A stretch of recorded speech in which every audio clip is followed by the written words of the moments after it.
सभी दोस्तों का एक बार फिर मैं स्वागत करता हूं। आज मैं आपको ईवीएस का पर्यावरण का पेडागोजी चैप्टर 2 पढ़ाने जा रहा हूं।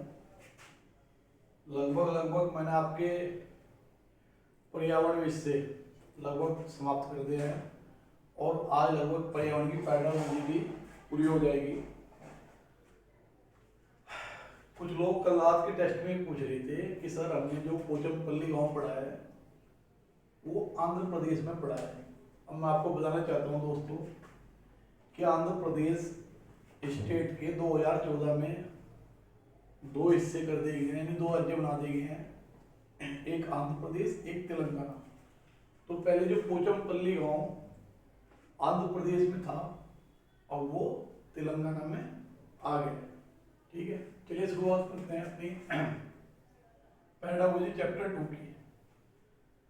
जितना मैंने आपको पढ़ा दिया है अगर आप उतना पढ़ गए तो पर्यावरण में आप लोग सभी से मेरी बात हुई है, सब लोग ये कह रहे थे कि सर पर्यावरण में सबसे कम नंबर आते हैं हमारे।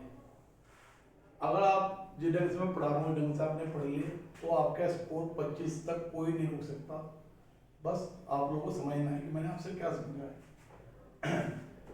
पेडागोजी, मैं आपसे पहले कहा था कि मैं पेडागोजी आपको सिर्फ कुछ शब्दों के सारे सिखाऊंगा। आपको याद रखना है कि क्या सत्य है और क्या असत्य है। चलिए सत्य देखते हैं। अगर आपको कहीं शब्द मिलता है बच्चों में सीखने की जिज्ञासा उत्पन्न करना, ये बिल्कुल राइट होता है। जहां भी 4 ऑप्शन होंगे पेडागोजी में और मैं पूछा कि इनमें निम्नलिखित में से क्या सत्य है और आपको कहीं बच्चों में सीखने की जिज्ञासा उत्पन्न करना शब्द मिलता है तो आप वहां से बिल्कुल टिक कर दीजिए, आपको बिल्कुल सही होगा। चलिए ये बहुत मोस्ट इंपोर्टेंट है। दूसरा कि बच्चों के दैनिक जीवन की भाषा से संबंध बनाना, यानी कि जो आपकी विद्यालय की पढ़ाई है उस पढ़ाई की भाषा और बच्चों की जो दैनिक जीवन की भाषा है, यानी दिन प्रतिदिन जो वो भाषा बोलते हैं, अगर आपने उस पढ़ाई को इनकी दिन प्रतिदिन की भाषा में पढ़ाना स्टार्ट कर दिया तो 100% बच्चों में विकास होगा। ये बिल्कुल सही है, बच्चों के दैनिक जीवन की भाषा से संबंध बनाना। तीसरा, ये शब्द ध्यान रखिए दोस्तों, ये शब्द बहुत महत्वपूर्ण है। सामाजिक सांस्कृतिक विवरण, माहौल बनाना। बिल्कुल जहां भी आपको किसी भी, क्या वो हिंदी की पेडागोजी हो या गणित की हो, क्या आपकी भाषा की हो और चाहे ईवीएस की हो, अगर आपको कहीं सामाजिक सांस्कृतिक शब्द दिखता है आप उसे बिल्कुल क्लिक कर दीजिए, टिक कर दीजिए, वो 100% सही होगा। सामाजिक सांस्कृतिक परिवेश लिखा होगा, अधिकतर जो शब्द आता है सामाजिक सांस्कृतिक परिवेश, बिल्कुल टिक कर दिए। चलिए चौथा पॉइंट भी वही है कि वस्तु या पाठ्यक्रम को बच्चों की दैनिक जीवन से जोड़ना, यानी उसमें भाषा लिखा था, ये दैनिक जीवन से जोड़ना है। एक ही बात है, लगभग समझने की बात है। क्या भाषा हो और क्या विषय वस्तु हो, आपको उसके दैनिक जीवन, जहाँ भी दैनिक जीवन आपको मिलता है तो आप बिल्कुल क्लिक कर दीजिए, टिक कर दीजिए, 100% सही होगा।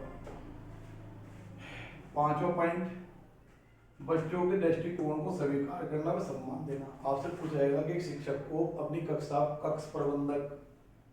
प्रबंध कैसे करना चाहिए, उसमें लिखा हो कि बच्चों को कठोर अनुशासन पालन करने को कहना, पाठ्यक्रम को पूरा करना, बच्चों के दृष्टिकोण को स्वीकार करना व सम्मान देना, ये सबसे बेस्ट ऑप्शन होता है बच्चों के दृष्टि। अधिकतर सोचने वाली बात ये है कि जहाँ भी बच्चों शब्द आता है किसी भी पेडागोजी में, आप लगभग अलर्ट हो जाइए कि जहाँ बच्चा शब्द आ रहा है किसी भी पेडागोजी की किसी ऑप्शन में और उसमें दृष्टिकोण, सामाजिक सांस्कृतिक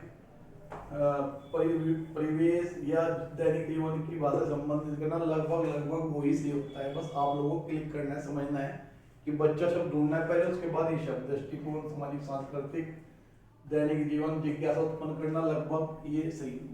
चलिए कुछ ऐसे शब्द भी होते हैं जो पेडागोजी में बिल्कुल सही नहीं होते। वह शब्द कौन सा है? अभिभावकों को संतुष्ट करना, वे विद्यालय का नाम प्रसिद्ध करना।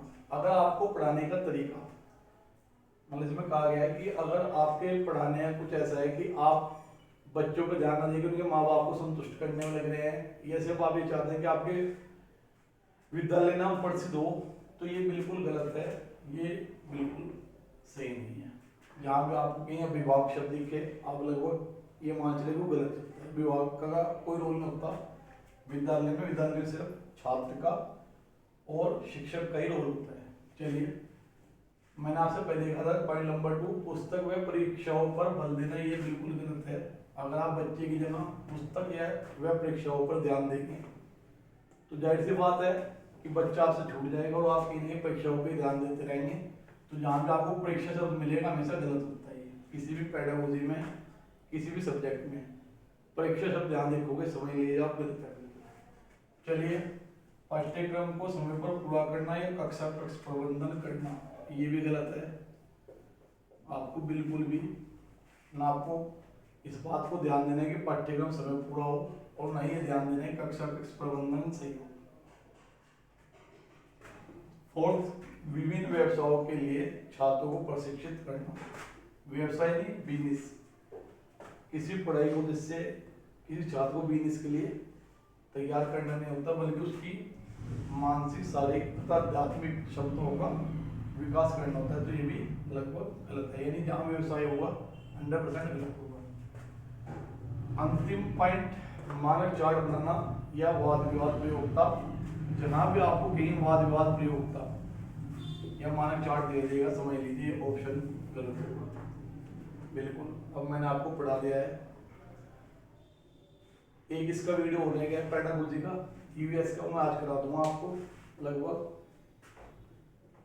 कुछ लोग टेस्ट नहीं दे रहे, उनके लिए मैं ये कहना चाहता हूँ भाई आप लोग टेस्ट देंगे, आप ही के भविष्य का सवाल है।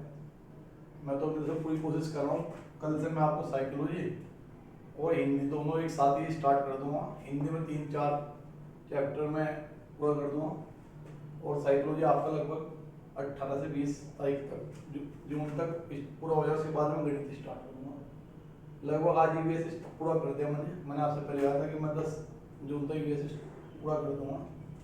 चलिए, नमस्कार, जय हिंद।